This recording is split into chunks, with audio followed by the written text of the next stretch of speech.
Durante 8 domingos, e esse é o 8º, nós estamos aqui peregrinando na busca da salvação da nossa alma. Ou seja, no processo de santificação ou da mortificação da natureza terrena. Assunto que é pertinentíssimo. Eu fui salvo, eu estou sendo salvo e eu serei salvo. A salvação, ela é uma realidade que foi projetada na eternidade, dentro da Trindade Santa, na reunião do Conselho da Trindade, porque uma das coisas que mais eu tenho dificuldade, é compreender a onisciência de Deus. Até que onipotência eu passo razoavelmente, a onipresença, o Google me ajudou a entender um pouco mais, mas essa tal onisciência, que ele sabia tudo e sabe tudo, não tem nada de surpresa e tudo está dentro de um projeto soberano da sua vontade, é difícil para eu compreender, e isso só se compreende espiritualmente. E a salvação da alma? A vitória, ela não nasceu uma tábula rasa, como eram ditos pelos filósofos franceses do século XVIII, que a criança nascia uma folha em branco. Não, ela já traz Adão nas costas, ela traz os avós, os bisavós, os trisavós, ela traz uma série de informações do ventre e vai crescer e vai mostrar a sua natureza. Mas no dia que ela crer no Senhor Jesus Cristo, o seu espírito vai ser vivificado, mas a sua alma precisa ser liberta e transformada.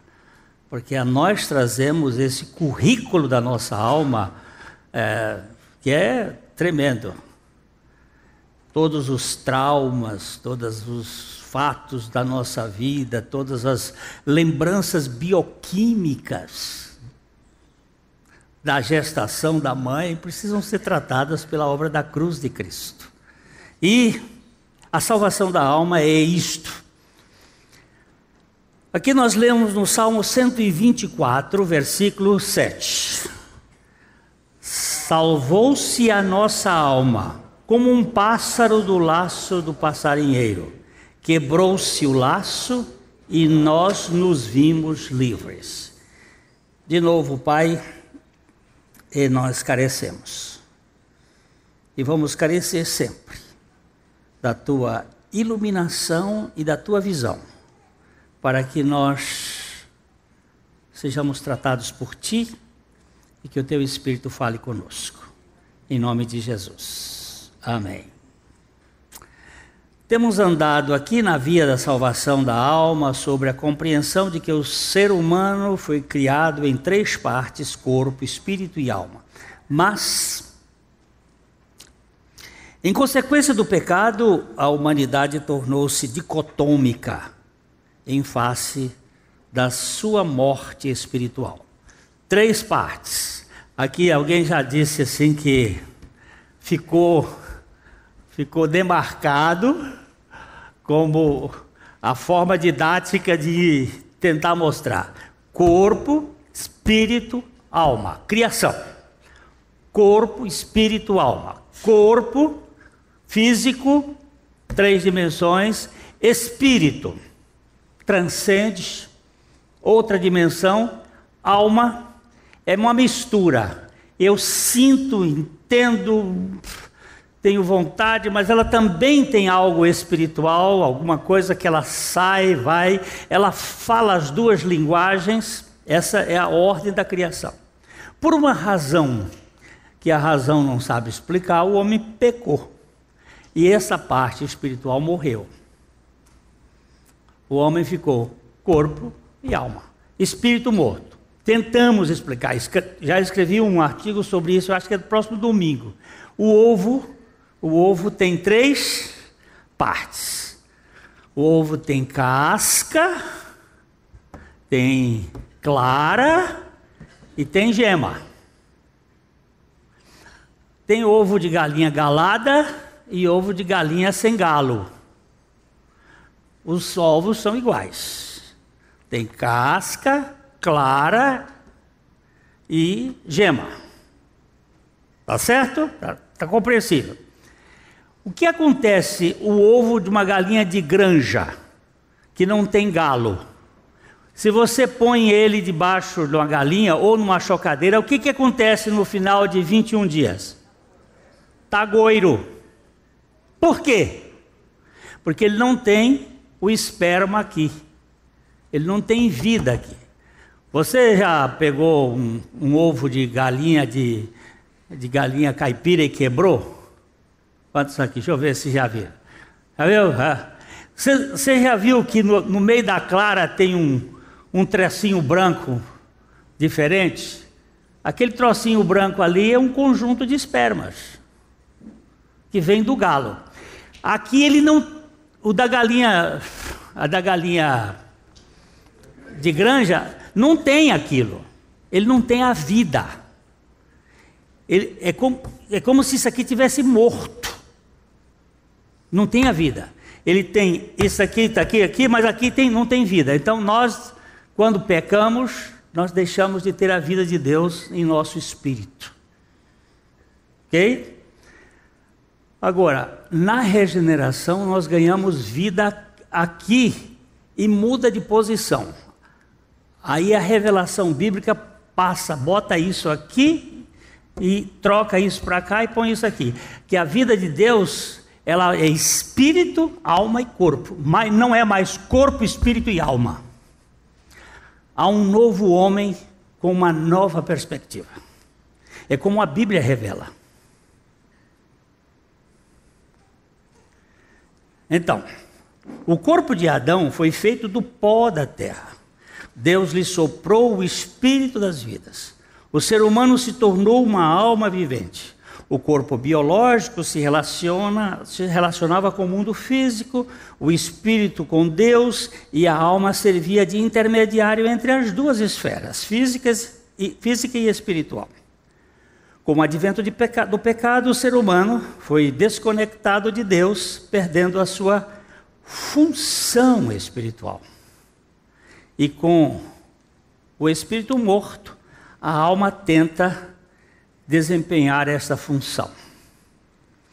Se você for um dia, tiver tempo, uma tarde, por exemplo, uma noite, e quiser ser melhor tratado do que pela Globo ou por qualquer outra coisa, programas televisivos por aí, pega a sua velha Bíblia assim, ou de papel, ou de digital. Pegue, por exemplo, o capítulo 4 de Gênesis e fique ali, vá para lá, vem para cá, vai para lá, vem para cá.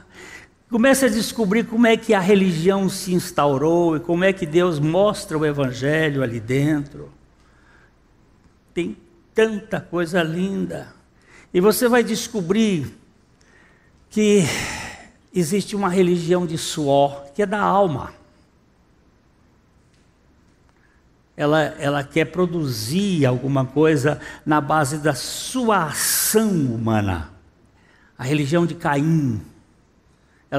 Se você for...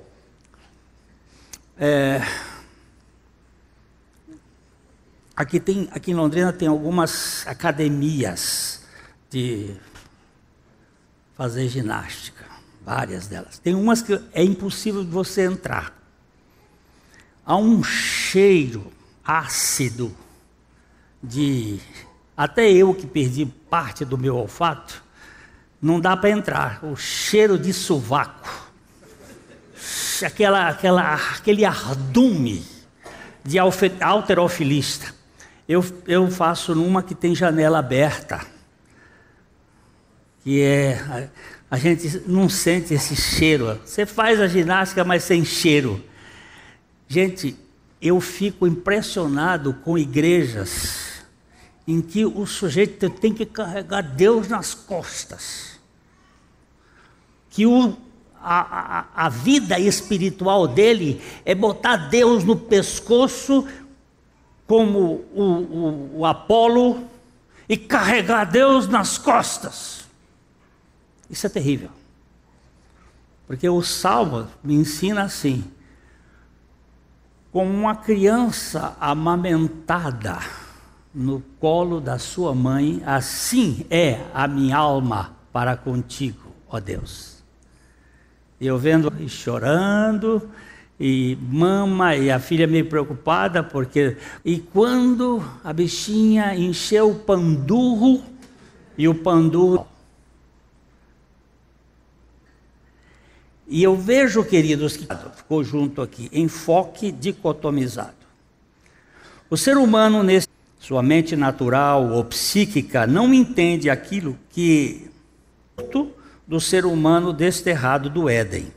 A alma caída, neste caso, encontra-se separada de Deus e profundamente caótica, cheia de lixo. Por isso, antes que se inicie a salvação da alma, é preciso haver a vivificação do Espírito através do Espírito Santo. Daqui para cá, o apóstolo Paulo diz assim: e todo o vosso espírito, alma e corpo sejam conservados inteiros na vinda de Cristo. Há uma mudança. Não compreensão.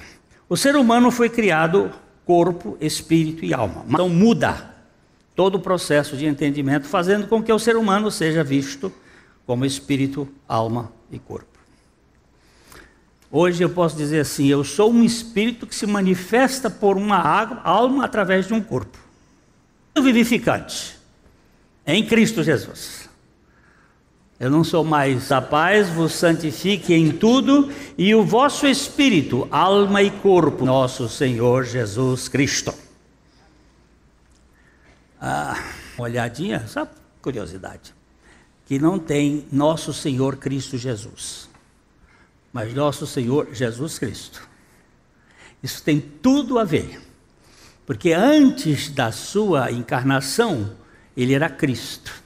Depois da sua encarnação, ele é Cristo Jesus. Mas depois da sua morte e ressurreição, ele é Jesus Cristo. E a Bíblia diz que ele ressuscitado era o Pai Espírito, o Filho Espírito e o Espírito Espírito. Os três eram Espírito. Depois da encarnação e da ressurreição, a Trindade ficou. O Pai Espírito, a Trindade para sempre. Estou todo arrupiado. Só em pensar que tem um homem na Trindade hoje e para sempre. O homem queria ser Deus do pecado. Deus é de dentro para fora, do espiritual para o racional, e então para a vivência física. Assim o crente vive do espírito para a alma e desta para a expressão corporal em seu modo de ser existencial. O Espírito Santo vem habitar no espírito. Agora vamos mudar, aqui agora a ordem. O Espírito Santo vem habitar no espírito vivificado do crente. E de lá age por meio da palavra para produzir reação do crente no sentido da salvação da sua alma. A vida ressurreta de Cristo se torna a matriz para a santificação do salvo. Ele vai passar daqui para cá, daqui para cá. Por isso que o véu do templo se rasgou, para que aquilo que está aqui passasse para cá, e aquilo que está aqui passasse para cá, para ver a difusão das ações. A minha alma agora pode entrar no Espírito, e o Espírito pode passar para a minha alma, e isto vai conectar com o corpo, e vai trazer saúde, cura para o corpo. A psicossomatização agora tem a espírito-somatização para curar o ser humano. Eu tenho uns trabalhos lindos por aí. O Watchman Nee escreveu um livro lindíssimo sobre a salvação da alma, só tem em inglês, mas é maravilhoso. Pode baixar pela internet, se quiser. A salvação da alma.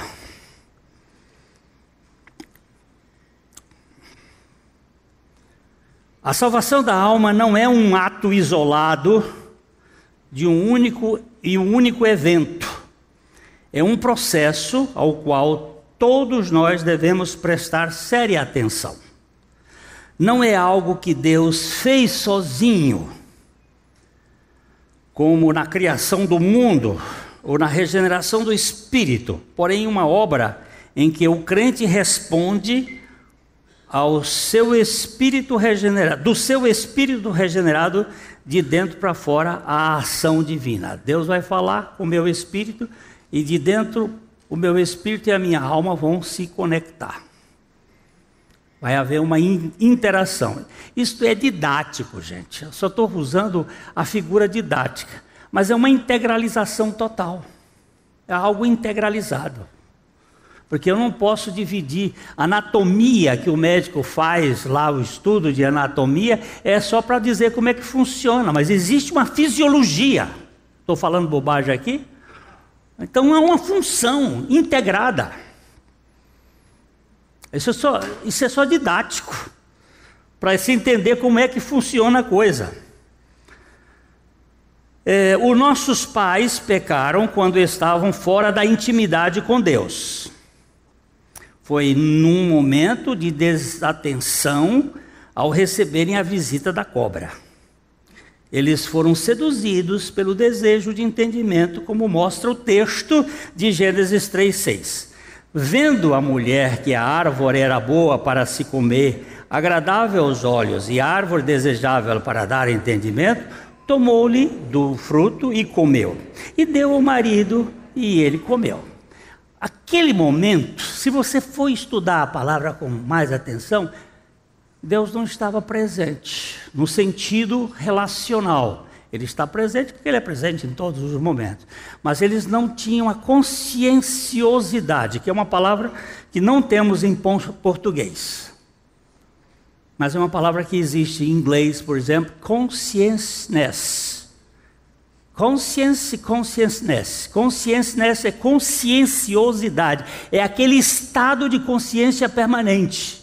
A consciência pode ser um estado de consciência, mas de repente você não tem a consciência. Por exemplo, quando você está com dor de cabeça, você tem consciência que você tem cabeça? Tem. Você tem mais do que o tempo, você está pensando nela o tempo todo, porque ela está doendo. Mas quando você não está com dor de cabeça, você sabe que tem dor de cabeça, mas não tem a conscienciosidade da cabeça. De vez em quando você bate a cabeça numa coisa porque não sabe a altura. Aqui nós temos uma coisa. Eles não estavam com a conscienciosidade da presença de Deus. Examinando a agenda do casal, parece que esta visita se deu no crepúsculo do dia. E o Senhor tinha comunhão com eles na manhã. Isso aqui dá um estudo preciosíssimo por causa da luz e as trevas, né? Veja bem aqui no texto de Gênesis 3:8, nós estamos usando uma versão literal. Pois logo que ouviram o som do Senhor Deus subindo e descendo no jardim à brisa do dia, o homem e a sua esposa se esconderam da face do Senhor Deus no meio das árvores do jardim. Tudo indica que a visita da cobra foi no crepúsculo. E a comunhão do Senhor era na manhã.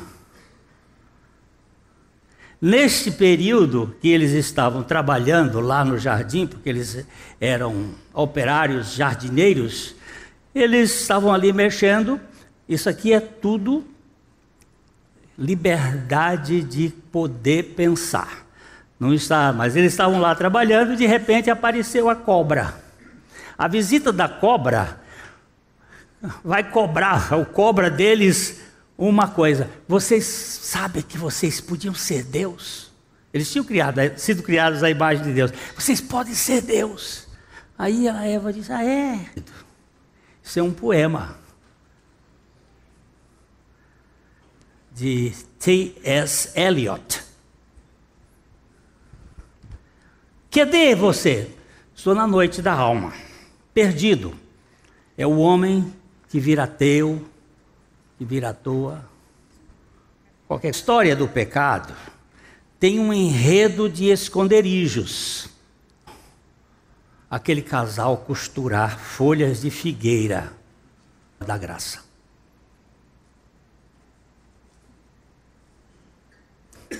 Depois a parte anal.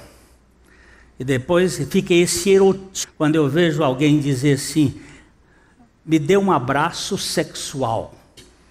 A alma degradada da presença de Deus sofre com as trevas angustiantes da religião.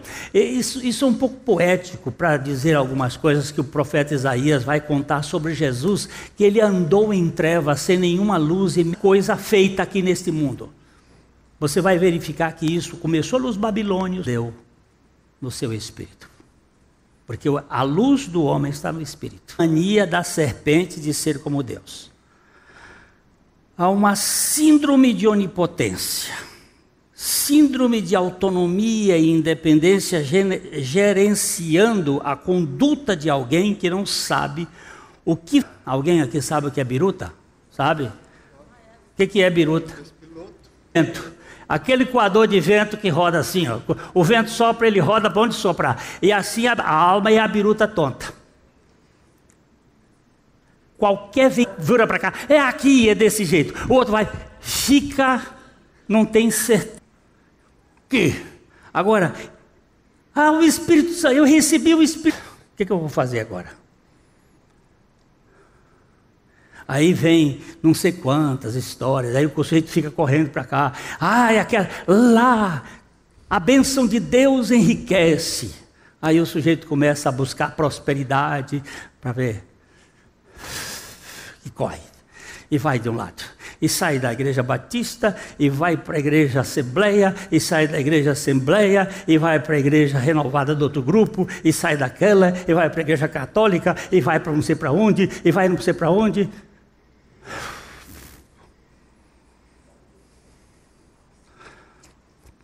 Botar a língua de fora.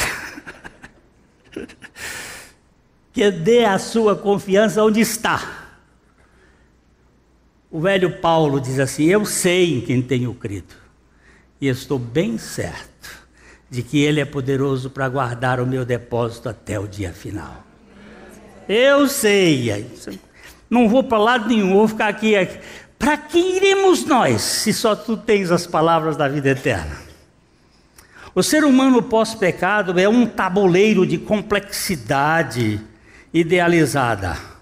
Além do que, as tendências genéticas, tradições culturais e traumas pessoais fomentam todo tipo de reações confusas que deixam a alma sem condições de um diagnóstico sadio.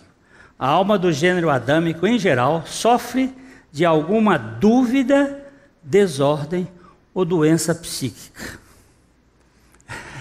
Esse diagnóstico é um dos mais pesados do profeta que ele vai dar aqui. Mas eu posso garantir que dentro dessa sala não tem ninguém normal. Estou errado, doutora? Cadê as psicólogas que estão aqui? Levantem a mão, todas as psicólogas e psicólogos estão aqui, ó, tem vários. Estou errado ou não? Tem alguém normal? Dizia, eu não sei se foi se essa frase é do Freud, mas disse que é ele, que quando eu quero ir para um lugar que eu não veja ninguém louco, eu me tranco num quarto sem espelho. Pronto. Então a loucura aqui está generalizada. Eu sei que tem uns que jogam pedra e outros ficam birrados em cima da pedra, mas ficam lá. O que você tem? Eu sofro de mim mesmo, estou inflamado de mim, emburrado, zangado, mal visto por si mesmo. As estatísticas podem variar, mas sem qualquer erro na avaliação, podemos dizer com certeza que 100% da população mundial tem alguma anomalia séria na sua personalidade. Não existe ninguém perfeitamente saudável, psicologicamente falando. Veja o diagnóstico do profeta sobre a alma do povo de Israel, povo de Deus. Esse aqui é uma tradução literal, chama aí a literalidade da tradução diz assim: por que vocês seriam ainda atingidos se vocês continuarão revoltados? Toda a cabeça está doente e todo o coração está enfermo e fraco. Vocês já viram, vou perguntar aqui, vocês já viram um homem de 20 anos dar piti? Homem e mulher. Já viram alguém dar piti depois de 20 anos? Já viram? Agora eu vou fazer a pergunta. Vocês já deram piti? Já. Já? Pois você sabe o que é isso aí? Essa é a alma da criança de 2 anos. Com surtos tardios.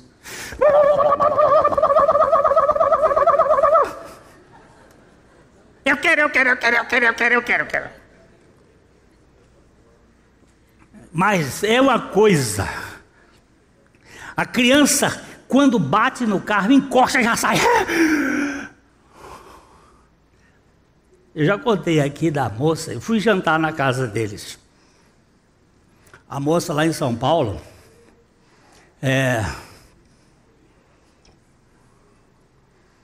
ia dirigindo o carro naquele rush de São Paulo, de repente veio um cara, pá!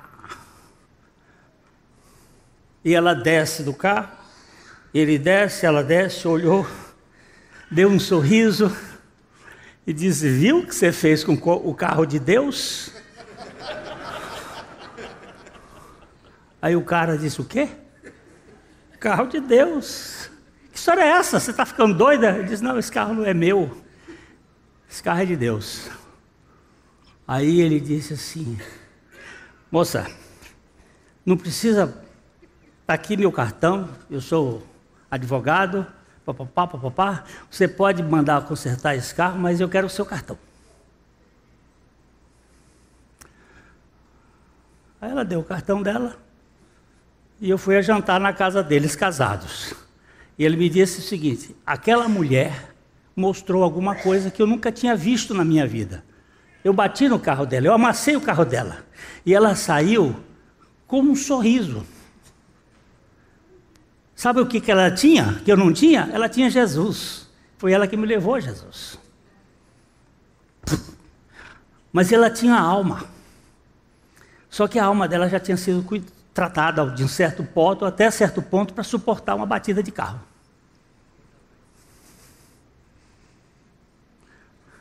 A batida de um carro que custou um casamento. O custo foi o casamento. Ele está sustentando ela até hoje.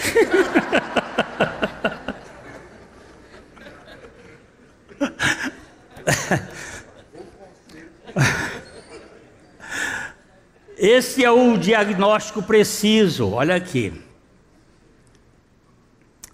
Por que vocês seriam ainda atingidos se continuam em revolta e rebeldia? Esse é o diagnóstico preciso que precisa ser encarado para a salvação da alma. Quando o nosso espírito é vivificado pelo Espírito Santo, temos agora as condições para processar o desentulho de todo o lixo armazenado em nossa história psíquica. Vamos supor, aqui é uma suposição. Vamos supor que eu seja portador de um transtorno de personalidade narcísica. E fui regenerado no meu espírito. Recebi Jesus. Eu sou um portador de um narcisismo, eu sou um pedante que me acho o máximo, que olho no espelho e digo: espelho, espelho mágico, será que tem alguém mais do que eu?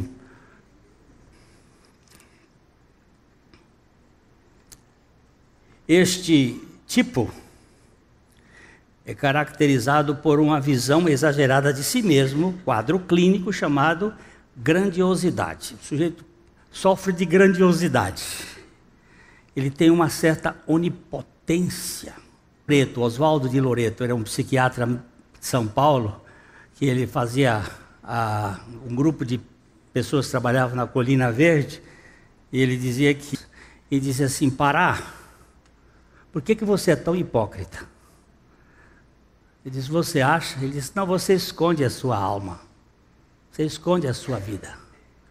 E aí ele me ajudou a abrir a caixa preta. Foi a primeira vez que eu revelei que eu tinha sido abusado sexualmente. Agora, como isso vai ser tratado? Como serei liberto dessa egolatria que me faz um pavão no palco da vida? Eu fui salvo no meu espírito, mas minha alma é narcísica. Ela gosta de palco, ela gosta de ser. Como é que vai ser salva agora essa alma? Pessoas com esse superioridade, justifique isso. São relacionamentos, seus relacionamentos. Como o Espírito Santo vai limpar tudo isto? Eu sei que está um pouquinho. Eu fui pregar numa igreja que tinha um pastor. Os estertores estavam acabando. E todos os departamentos tinham que... Vinha outro, abria, vinha outro, cada um. E ele... Aí, de repente, aquelas irmãs que estavam fazendo a comida, né, uma veio lá e trouxe. Eu fui salvo no meu espírito. Tenho o poder da vida de Cristo. No jardim do Éden, o espírito de Adão podia se comunicar com o espírito e ele não desabita. Ele pode ficar triste, eu posso extinguir a ação na rebeldia da minha alma, mas ele está pelo crente carente. Todo aquele que tem sua alma fraca, todavia dependente inteiramente do Todo-Poderoso, tem condições de corresponder perfeitamente no processo da salvação. O Salmo 72, 13, o salmista diz: Ele tem piedade do fraco e do necessitado e salva a alma dos indigentes. Guarde bem esse versículo, a alma dos indigentes. Você vê porque que Deus tem me tratado, e eu tenho escrito sempre meus artigos com o mendigo, o velho mendigo. Eu sou dependente da graça de Deus. Se não for a graça de Deus, eu estou ferrado. Ele diz que ele tem piedade do fraco e do necessitado e salva a alma aos indigentes. Se esta alma ainda não chegou à perfeita consciência de sua fraqueza, Deus vai humilhá-la para que chegue neste ponto por meio da obra da cruz. Aqueles que são muito orgulhosos, Deus precisa humilhar. Ele vai trabalhar continuamente em suas vidas para expor suas fraquezas de várias formas. Diz que Deus tem uma coleção de marretas. Tem umas que é mais grossas, tem outras que tem uns martelinhos, aquele martelinho de desamassar. Ele tem uma coleção. Quando o cara está começando, ele começa aqui a pegar uma marreta, pá, pá, pá, o cara quebra um pedaço dele, depois ele vai pulindo, vai esculpindo, até ele forma. Ele tem todo o tempo na mão dele, e ele começou a boa obra, ele vai fazer. E às vezes é duro. Quando tem que expor minha vergonha perante minha família, ou perante a igreja, aquilo dói, mas precisa limpar, tirar toda a sujeira, toda a presunção, porque eu tenho uma tendência a ser hipócrita.